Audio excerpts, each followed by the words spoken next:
It's got a little delay now that we're live, but we'll get it. hmm Today's installment of Checkmate goes something like this. Let's start off with Bronny James and LeBron James. Let's start off with the word nepotism. All right, so that word's been thrown around quite a bit since Bronny James has entered the league on account of his father. Um, I don't feel like anybody would do anything different if they're a father, and they have a son that plays the same sport, works in the same industry, you name it. You do what you can for your son. So, yes, I feel like that's cool. But damn it, Bronny, just focus on like your attributes. You don't necessarily have to involve all the other players. Not right now, it's summer league. You need to show everybody what you can do. Show everybody why you deserve that shot. Let me get my camera right. And that's to Bronny James. Now to and keep dusting off the haters, ignore all of the hearsay, and just focus on your attributes, what you can do, what you can bring to the Lakers outside of what your father did to get you in there. Now, LeBron, this message is for you, bro. Father to father. You know damn well that boy won't ready. You know damn well that boy won't ready. He knows he's not ready. He looks like a deer in front of headlights. But I know he loves his father. You can see it. I know he respects you. And he's going to do his best. He's out there trying his best. I can clearly see, and the rest of the world can clearly see, he's not an NBA player. He's not at an NBA player caliber. But we're all willing to wait. Just like I'm waiting on the delay in my camera. LeBron, you knew damn well he wasn't ready. You wanted to focus on your legacy and getting your legacy started. But there's multiple ways you could have cemented your legacy. Because, see, you got to understand that young man is your legacy. You got a basketball legacy, but then you have a legacy, which is Bronny and Bryce and baby girl. I forgot baby girl's name. But your kids, that's your legacy. So I get it. I threw my son in front of, in front of challenges before to see how he makes out. And then there's also times that I did not throw my son in front of a challenge because he's my son and I know my son, just like you know yours. You know that boy can't shoot no damn 3 pointers. The hell wrong with you? If you didn't know, you know now, right? Exactly. Okay. That was segment one. LeBron, you heard what I said. No disrespect. And right now, it ain't about who got more money. It ain't about who's famous. If you hear this, if it makes its way to you, you know that boy won't ready. Okay. Now, moving on. Tonight we will not speak on the elephant in the room. We will save that for another episode because I would like to get a few more details in, and we're going to have the content for it. But the elephant in the room, of course, we all know um, about the attempted assassination on who I would like to call our future president, former and future president. We'll be touching on that once we do a little more digging. Okay. But for right now, I got a few other things that we can dive into. But we can't have an episode of Checkmate right now without speaking on the current conditions of the Drake and Kendrick Lamar battle, which everybody feels like it's over because Kendrick dropped that Not Like Us song, which I feel like is trash. I don't care. I said it.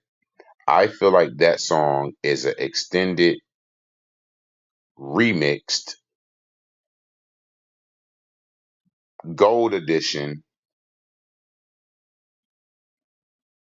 screwed up and chopped bag of trash from Kendrick Lamar. And it's got the entire West Coast jumping like it's not trash, which leads me to think, damn, is the West Coast trash?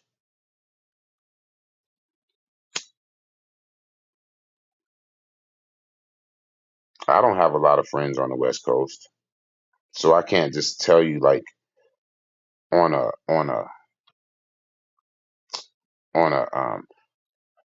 hands on a man on the scene, type of description. I can't tell you. I don't have any people I can call and ask, hey man, yo bro, what up? Yeah, yeah, yeah, yeah, yeah.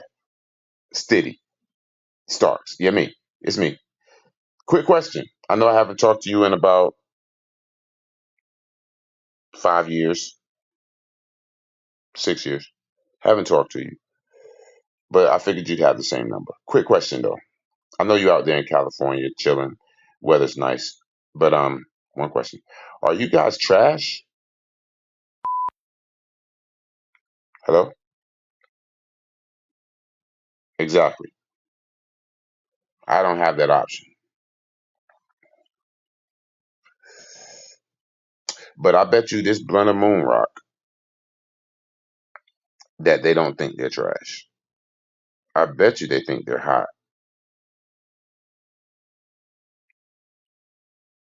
But if you've heard that song like I've heard that song 10,000 times now, then you've had an opportunity to check it out and hear that it's underproduced, it's not mastered, uh, it's garbage. And that's not because I'm a Drake fan or anything. That's just because it appears to me that it's got trash qualities. If I blow my nose on a piece of tissue, sit it on the sit it on the desk, fold it back up how I got it, sit it on the desk, walk away from it. Do you think the next person is going to come pick that tissue up and use it, or are they going to consider it trash? Okay, that's the tissue. That song to me is the tissue. It's folded up really nice and sat on the desk. I'm not going to use it because it's fucking trash. Throw it away. After you use it, throw it away. That's my opinion. So,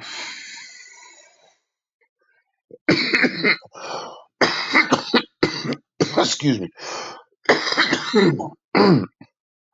So the only thing that the Not Like Us video song brought about to me was a bunch of repetitive trash.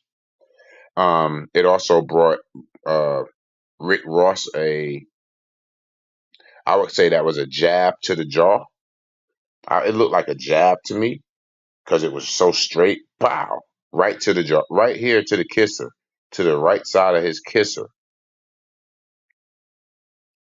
That's what it got him. Oh, it got Schoolboy Q's show canceled.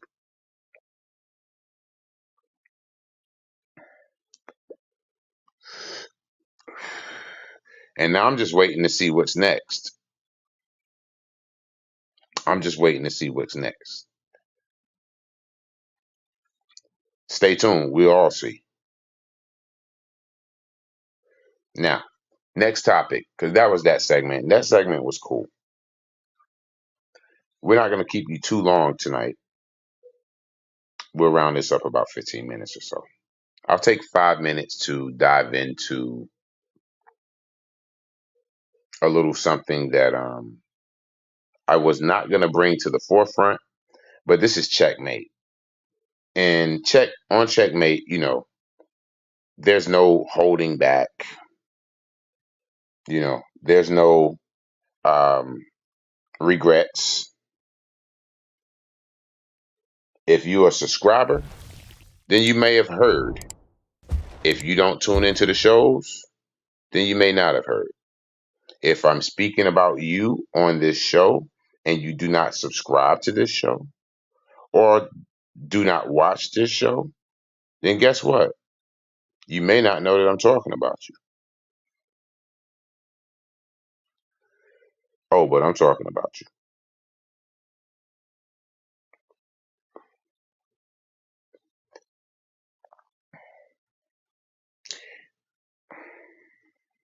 The best way to put this for all new rappers, singers, composers, and any other one of those categories, anything else that falls underneath that ilk. For all of you guys, all of the starving artists, never bite the hand that feeds you. That's a very, very, very important rule. Never bite the hand that feeds you. One good reason is that hand feeds you. You want to continue to eat. That hand prepares your food. That hand retrieves your food. And that hand serves your food. Not saying that you can't eat anywhere else because there's more food to be eaten, to be ate, possibly somewhere else. Maybe. But let's just say that there isn't. Let's just say by chance that there's no one else who will go grab the food for you, prepare the food for you, and then serve you the food. What happens if you bite that hand, the same one that prepared everything and served it to you, that same hand? Do you think that hand would want to go get you a snack? Or do you think that hand would just you know, hide and just not serve you any food? Or do you think that hand will react and smack the shit out of you? Because it's still a hand. It's still a hand. Okay.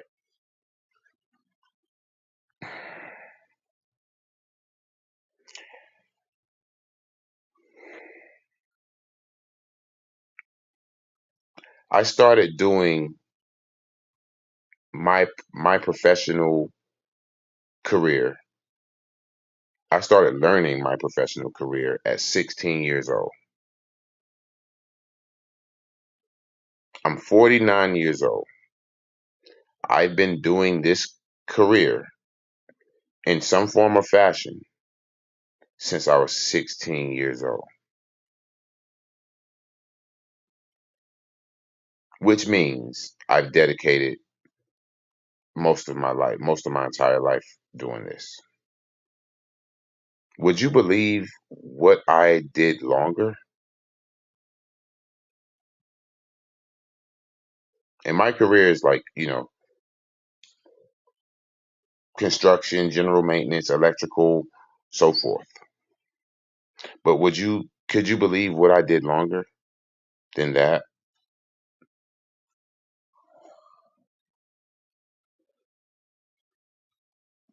I was a rapper.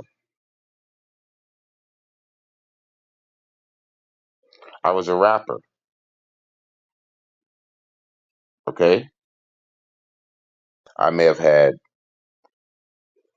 one possible person who would help me.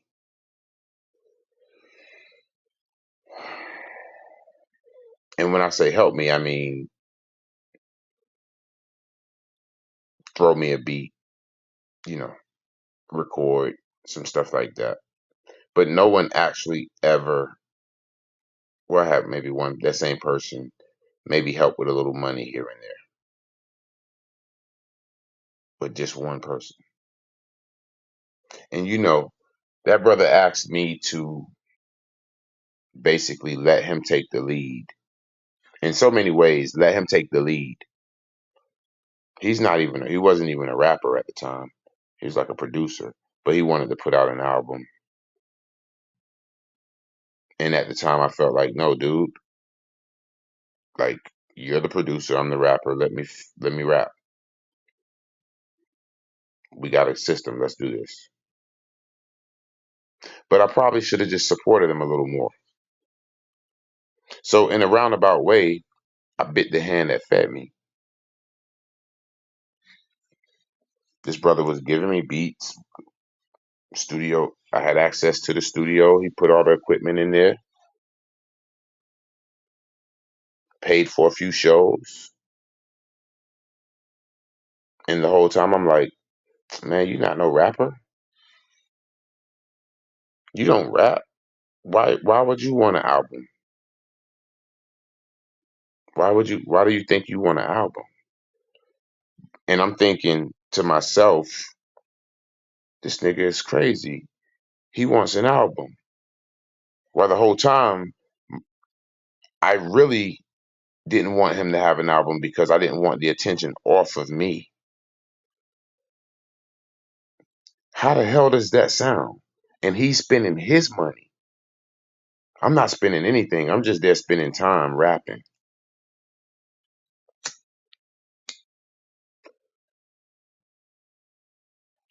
So in a roundabout way, I bit the hand that fed me.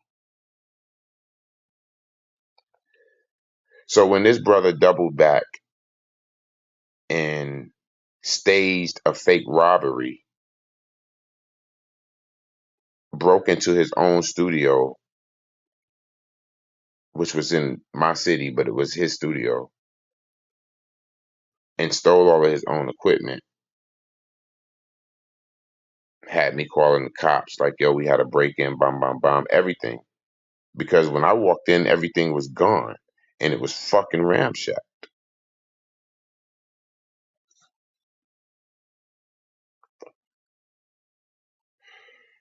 Only to find out later, years later, he took his own shit.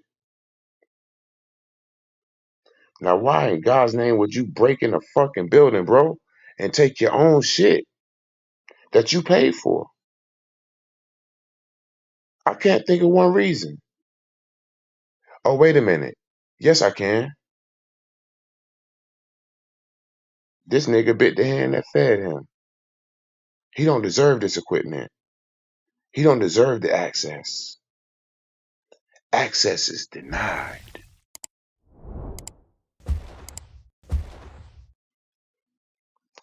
Episode done.